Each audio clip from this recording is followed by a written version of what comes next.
our last turtle of the day that we had to track.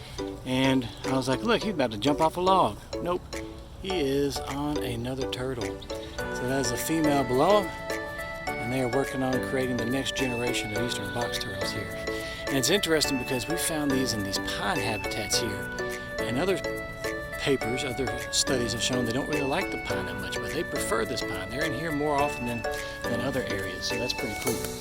So you never know, that's why you got to study in different areas. But that is our male, number 305, or 7020, and he is on a female. It looks like it's been marked, so we found that female before.